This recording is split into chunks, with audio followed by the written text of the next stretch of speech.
क्या आपने कभी सोचा है कि प्यार इतना गहरा हो सकता है कि मौत भी उसके सामने हार मान ले?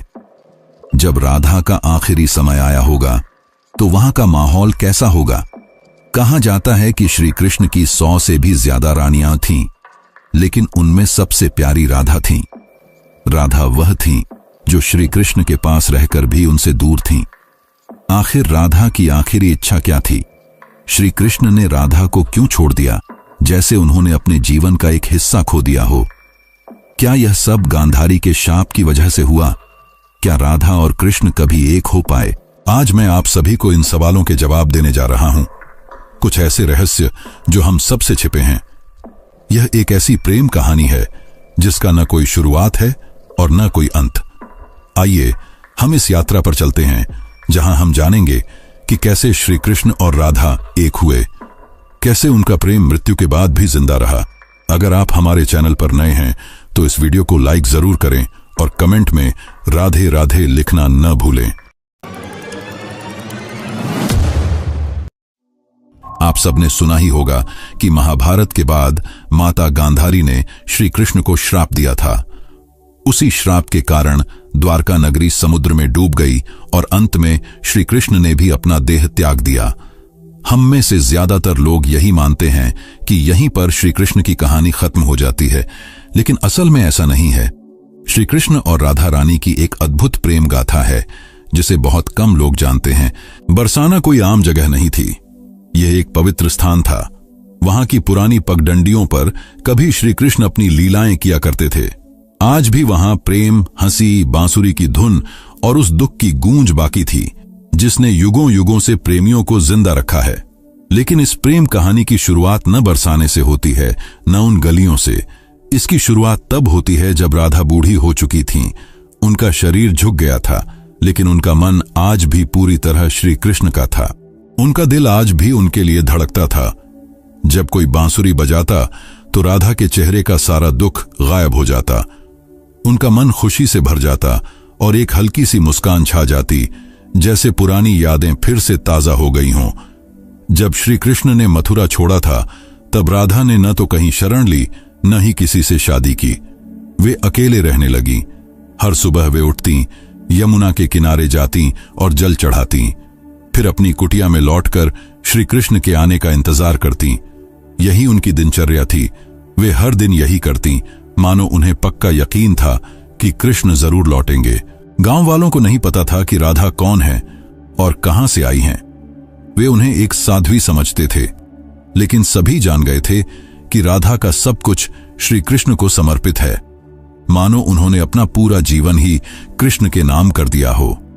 एक सुबह राधा अपनी आदत के मुताबिक यमुना तट पर जल चढ़ाने गईं। तभी उन्होंने आसमान की ओर देखा। चारों तरफ सन्नाटा छा गया। उनके दिल में एक अजीब सी हलचल हुई, जैसे पूरा ब्रह्मांड उन्हें कुछ बताना चाहता हो।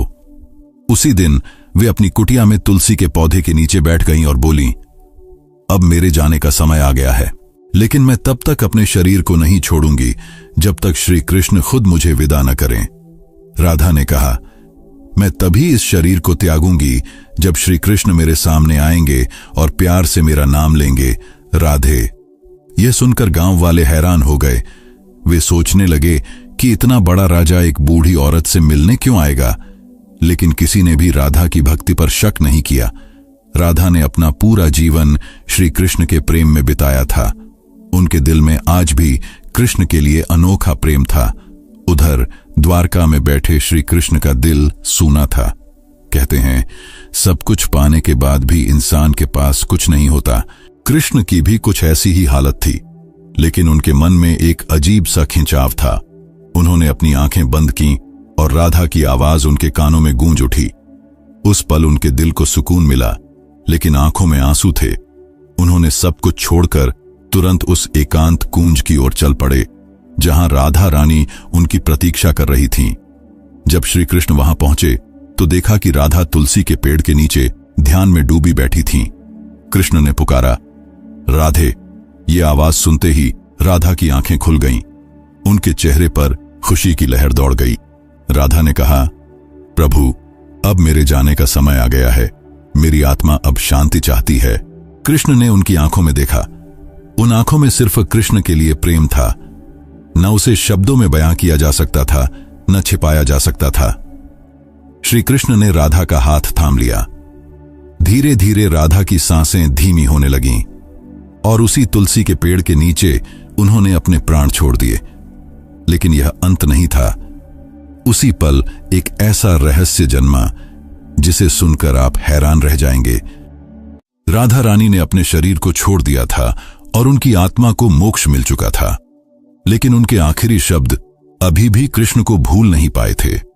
उनके अंतिम शब्द थे, जब इस धरती पर प्रेम का मतलब खत्म होने लगेगा, तब मैं फिर से जन्म लूंगी, मैं वापस आऊंगी, क्योंकि प्रेम हमारे जीवन का सबसे बड़ा हिस्सा है, इसे खत्म नहीं होने दे सकते। जहां राधा ने अपना शरीर त्यागा था, वहां एक नया पौधा उगा। यह पौधा ऐसा था मानो स्वर्ग से आया हो। यह तुलसी से भी ज्यादा चमकदार था। गांव के लोग इसे राधा वृक्ष कहने लगे और इसकी पूजा करने लगे। लेकिन किसी को नहीं पता था कि उस पौधे के नीचे एक रहस्यमय फल था। उस फल में राधा के दोबारा जन्म का रहस्य छिपा था, जिसे जानकर कोई भी हैरान हो जाए। कई साल बीत गए। समय के साथ लोगों के मन में प्रेम की जगह वासना ने ले ली। अब ऐसा समय था जहां लोग प्रेम का असली मतलब भूल चुके थे। वे सिर्फ अपनी इच्छाओं में डूबे रहते थे। तभी बरसाने के पास एक छोटे से गांव में एक किसान के घर एक लड़की का जन्म हुआ। उसका नाम रखा गया ललिता। ललिता कोई आम लड़की नहीं थी। उसे बिना सिखाए ही बांसुरी बजानी आती थी। जब वह बांसुरी बजाती तो पेड़ों के पत्ते हिलने लगते और पक्षी खुशी से नाचने लगते। गांव वाले उसे देवी का रूप मानने लगे। वे कहते, इसे देखकर राधा रानी की याद आती है। ललिता अब 7 साल की हो गई थी। एक दिन वह यमुना नदी के किनारे बैठी थी। तभी वहां से एक संत गुजरे। जैसे ही उन्होंने ललिता को देखा, वे रुक गए और बोले, वही आंखें, वही प्यारी मुस्कान, राधा तुम वापस आ गई। ललिता को अक्सर सपने में एक सुंदर श्याम रंग का पुरुष दिखता। वह कुछ बोलता नहीं, बस बांसुरी बजाता रहता। उसकी बांसुरी की धुन ललिता के दिल को छू लेती थी। वह पुरुष कोई और नहीं, स्वयं श्री कृष्ण थे। एक सुबह ललिता को फिर वही सपना आया। उसने अपनी मां से पूछा, मां, प्रेम क्या होता है? मां ने हंसते हुए कहा, तू अभी छोटी है, तुझे प्रेम का क्या पता। ललिता चुप हो गई, लेकिन उसे लग रहा था कि यह सवाल उसने पहले भी किसी से पूछा है, शायद पिछले जन्म में। एक दिन जब ललिता 13 साल की थी, वह यमुना के किनारे बांसुरी बजा रही थी। अचानक उसकी बांसुरी से वही धुन निकली जो श्री कृष्ण उसके सपनों में बजाया करते थे। जैसे ही वह धुन बजी, जमीन फट गई और उसमें से एक मूर्ति निकली। वह एक स्त्री की मूर्ति थी जिसके हाथ में बांसुरी थी। जैसे ही ललिता ने मूर्ति को उठाया, एक दिव्य आवाज गूंजी, तुम लौट आई राधे। ललिता चौंक गई। उसे समझ नहीं आया कि यह आवाज किसकी है और उसे राधे क्यों बुलाया जा रहा है। समय बीतता गया। अब ललिता का व्यवहार बदलने लगा। उसे जानना था कि वह आवाज किसकी थी, उसका जन्म क्यों हुआ, राधा कौन है और प्रेम और कृष्ण जैसे शब्द उसे इतना क्यों आकर्षित करते हैं। अब आगे की कहानी और भी रोमांचक और रहस्यमयी होने वाली है, तो उससे पहले इस वीडियो को लाइक करना ना भूलें। उसी समय एक संत हिमालय में कई सालों की तपस्या करके बरसाने लौट रहे थे। जब उन्होंने ललिता को देखा तो वे हैरान रह गए। वे बोले, कई युग पहले मैंने राधा की ऐसी ही आंखें देखी थीं। उन्होंने गहरी सांस ली और कहा, बेटी, तुम इस युग की नहीं हो, तुम्हारा जन्म किसी खास मकसद के लिए हुआ है। ललिता ने पूछा, कैसा जन्म और क्या मकसद? संत ने पुरानी बातें याद करते हुए कहा, आज के युग में प्रेम सिर्फ एक शब्द बनकर रह गया है। तुम्हें इस युग को सिखाना है कि सच्चा प्रेम क्या होता है। अब बरसाने की गलियों में एक नई कहानी शुरू होने वाली थी। असल में यह कहानी नई नहीं, बल्कि राधा के दोबारा जन्म की पुरानी कहानी थी। ललिता अब जवान हो रही थी। उसका मन बेचैन रहने लगा, जैसे कोई उसे बार बार पुकार रहा हो। वह हर दिन यमुना के किनारे बैठकर उस शख्स के बारे में सोचती जिसका चेहरा उसे याद आता था। वह शख्स कोई और नहीं, श्री कृष्ण थे। एक दिन ललिता ने अपनी मां से उत्सुकता में पूछा, मां, क्या प्रेम बिना बोले भी हो सकता है? मां ने जवाब दिया, बेटी, सच्चा प्रेम वही है जो बिना कुछ कहे दिल से दिल तक पहुंच जाए। लेकिन ललिता का मन तो उस शख्स के लिए धड़क रहा था जिसे वह जानती तक नहीं थी, जिससे वह कभी मिली भी नहीं थी। एक दिन संत ने ललिता को अपने आश्रम बुलाया और कहा, राधा, अब समय आ गया है। कृष्ण ने इस युग में जन्म ले लिया है, लेकिन वे एक ब्रह्मांड के रूप में आए हैं। तुम्हें उन्हें ढूंढना होगा। ललिता खुशी से झूम उठी, क्योंकि जिस पल का वह सालों से इंतजार कर रही थी वह पल आ गया था। ललिता ने पूछा, संत जी, मैं कृष्ण को कैसे पहचानूंगी? संत ने जवाब दिया, जब तुम उनके सामने जाओगी तुम्हारा दिल खुद बता देगा कि वे कृष्ण हैं। लेकिन संत ने चेतावनी भी दी, यह युग बदल गया है, अब तुम्हारी परीक्षा और भी मुश्किल होगी। तुम्हें पूरे संसार से लड़कर प्रेम का असली मतलब समझाना होगा। श्री कृष्ण इस युग में एक युवा साधु के रूप में जन्म ले चुके थे, जिनका नाम था अनंतानंद। वे लोगों को उपदेश देते थे। कोई नहीं जानता था कि अनंतानंद असल में कौन है। वे अपने प्रवचनों में कहते, प्रेम का मतलब है त्याग और समर्पण। प्रेम शरीर का नहीं, आत्मा का रिश्ता है। उनके शब्द लोगों के दिल को छू जाते थे और लोग सुनकर रो पड़ते थे। लेकिन अनंतानंद भी अंदर से अधूरा महसूस करते थे। वे हर रात यमुना के किनारे बैठकर उस स्त्री की याद में खो जाते थे जो उनके सपनों में आती थी। एक दिन संत के कहने पर ललिता ने अपने माता पिता को प्रणाम किया और अपने उस अनजान प्रेम की तलाश में अकेले निकल पड़ी। उसके पास सिर्फ एक छोटी बांसुरी थी और मन में पक्का इरादा। वह गांव गांव घूमती, कभी कथाएं सुनती, कभी साधुओं से मिलती, इस उम्मीद में कि उसे उसका प्रेम मिल जाए। लेकिन किसी साधु में वह चमक नहीं थी जिसकी उसे तलाश थी। कई दिन बीत गए, पर ललिता को उसका रास्ता नहीं मिला। एक दिन एक बूढ़ी औरत ने ललिता से पूछा, बेटी, तुम इधर उधर क्यों भटक रही हो? ललिता ने जवाब दिया, मैं किसी को ढूंढ रही हूं। बूढ़ी औरत ने ललिता को देखकर राधा की याद की और कहा, तुम बांसुरी बजाओ। जो तुम्हारे लिए बना है वह बांसुरी की धुन सुनकर खुद तुम्हारे पास आ जाएगा। ललिता गांव गांव घूमती, बांसुरी बजाती। 8 गांव बीत गए, पर वह शख्स उसे नहीं मिला। फिर एक दिन ललिता एक पहाड़ की चोटी पर खड़ी होकर बांसुरी बजाने लगी। उसी पल कई मील दूर अनंतानंद की आंखें नम हो गईं। उन्हें वह धुन सुनाई दी। ललिता को भी लगा कि यह धुन उसे अपनी ओर खींच रही है, लेकिन वह अनंतानंद को ढूंढ नहीं पाई। अब वह थक चुकी थी, उसकी हिम्मत टूटने वाली थी। तब ललिता ने प्रण लिया, अगर अगली पूर्णिमा तक मैं उसे नहीं ढूंढ पाई तो यमुना के किनारे अपनी जान दे दूंगी। उस दिन ललिता ने आखिरी बार अपनी बांसुरी बजाई। उसकी धुन इतनी गहरी थी कि सुनने वाला भीग जाए। उसी पल हिमालय में बैठे अनंतानंद को वह धुन सुनाई दी। वे उस धुन को पहचान गए। इसके बाद अनंतानंद ने हिमालय छोड़ दिया। उसी रात ललिता को एक खास सपना आया। इस बार सपना साधारण नहीं था। इसमें राधा और कृष्ण यमुना के किनारे साथ बैठे थे। राधा ने कृष्ण से पूछा, प्रभु, क्या इस बार भी मेरी प्रेम कहानी अधूरी रह जाएगी? कृष्ण ने जवाब दिया, नहीं राधे, इस बार दुनिया को तुम्हारे प्रेम की पूरी कहानी दिखेगी। सपना टूटा और ललिता के मन में एक नई उम्मीद जागी। अब वह वहां पहुंच गई जहां अनंतानंद आने वाले थे, वृंदाधाम। वृंदाधाम कोई आम जगह नहीं थी। यह एक पवित्र स्थान था जहां कहा जाता है कि राधा रानी ने कसम खाई थी कि जब तक उनका प्रेम अधूरा रहेगा वे बार बार लौटेंगी।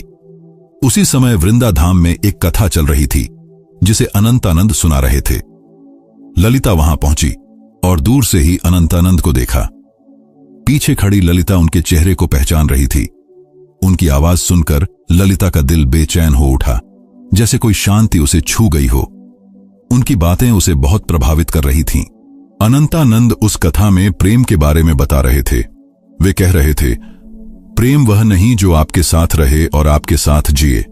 सच्चा प्रेम तो वह है जो दूर रहकर भी आपके दिल के पास हो। वे यह बोल ही रहे थे कि उनकी नजर ललिता से मिली।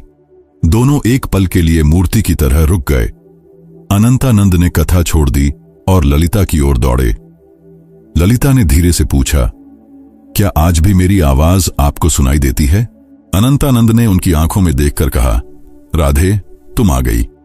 यह पल ऐसा था जैसे समय रुक गया हो, लेकिन इसके बाद जो हुआ वह और भी हैरान करने वाला था। अचानक आसमान में काले बादल छा गए। तभी एक साधु, जिनका नाम कुरंगनाथ था, वहां प्रकट हो गए। वे नहीं चाहते थे कि राधा और कृष्ण का मिलन पूरा हो। उनका मानना था कि अगर ऐसा हुआ तो लोग प्रेम को धर्म से बड़ा मानने लगेंगे, जो समाज के लिए ठीक नहीं होगा। कुरंगनाथ ने कहा, तुम्हारा प्रेम आज के नियमों के खिलाफ है। आज का समाज न इसे समझ पाएगा, न बर्दाश्त कर पाएगा। अनंतानंद ने जवाब दिया, प्रेम दो आत्माओं का मिलन है। तब कुरंगनाथ ने उनकी आखिरी परीक्षा रखी और बोले, अगर ललिता ने अगली पूर्णिमा से पहले आंखों पर पट्टी बांधकर तुम्हें ढूंढ लिया तो तुम्हारी प्रेम कहानी पूरी मानी जाएगी, वरना तुम्हें युगों युगों तक फिर से बिछड़ना होगा। अनंतानंद यह सुनकर चुप हो गए, लेकिन ललिता ने हिम्मत और प्रेम से भरा जवाब दिया, मैं आपकी शर्त मानती हूं। पूर्णिमा की रात नजदीक आ रही थी। यह परीक्षा ललिता के लिए सिर्फ एक शर्त नहीं थी, बल्कि उसके प्रेम और धैर्य की जंग थी। वह खुद जानना चाहती थी कि क्या बिना देखे सिर्फ दिल की पुकार से प्रेम को ढूंढा जा सकता है। शर्त मानने के बाद ललिता ने अपनी आंखों पर पट्टी बांध ली और कसम खाई कि वह किसी को नहीं देखेगी जब तक उसका दिल उसे उसके प्रेम यानी श्री कृष्ण तक न ले जाए। कुछ लोग उसका मजाक उड़ाने लगे और बोले, आजकल की लड़कियां सिर्फ दिखावा करती हैं, प्रेम नहीं। लेकिन कुछ लोग ऐसे भी थे जिन्होंने ललिता का हौसला बढ़ाया। वे बोले, राधे, तुम इस युग में प्रेम को जरूर जीत दिलाओगी।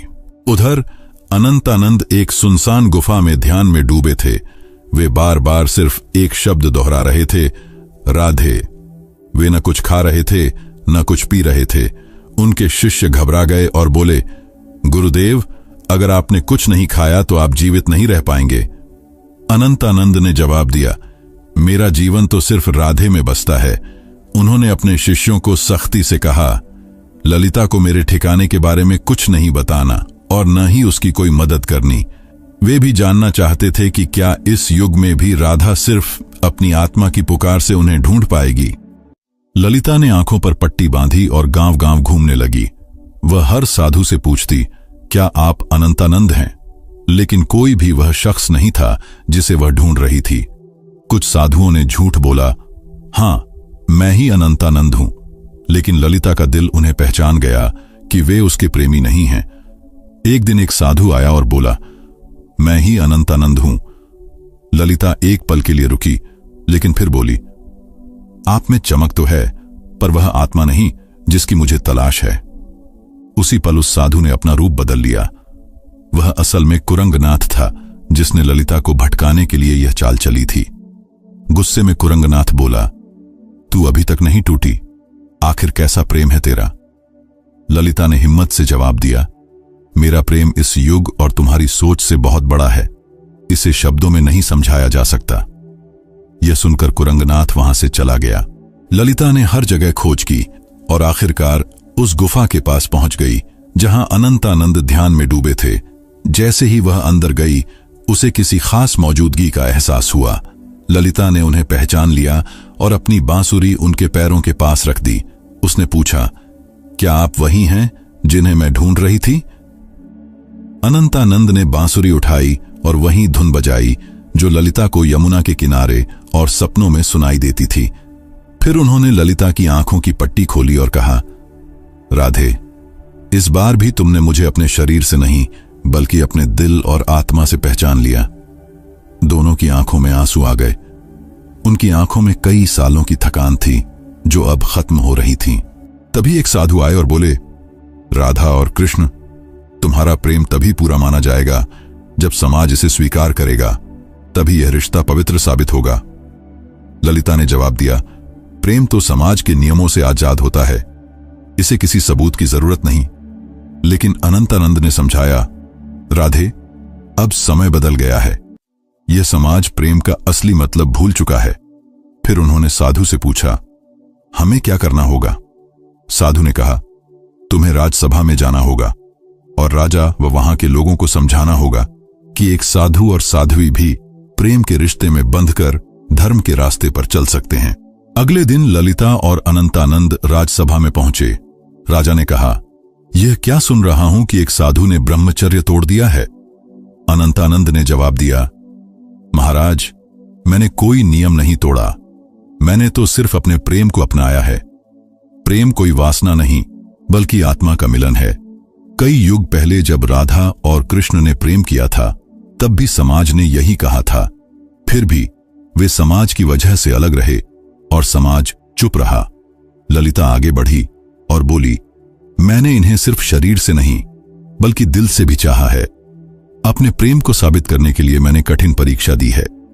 फिर ललिता ने कुरंगनाथ की शर्त और अपनी परीक्षा की पूरी कहानी सभा को सुनाई। यह सुनकर राजा और सारी सभा चुप हो गई। सभी को राजा के फैसले का इंतजार था। राजा ने कहा, जब मैं छोटा था मेरी मां मुझे राधा और कृष्ण की अमर प्रेम कहानी सुनाती थीं। जब मैं पूछता कि उन्होंने शादी क्यों नहीं की तो मां चुप हो जाती थीं। आज मुझे समझ आया कि शादी समाज का नियम है लेकिन प्रेम आत्मा का, इसलिए मैं इस प्रेम को मानता हूं। उस दिन से प्रेम की एक नई मिसाल बनी। कई युगों बाद राधा और कृष्ण का मिलन फिर से पूरा हुआ। तो दोस्तों, यह थी वह कहानी। अगर आपको यह पसंद आई तो हमारे चैनल को सब्सक्राइब जरूर करें ताकि हम ऐसी और भी शानदार कहानियां आपके लिए लाते रहें।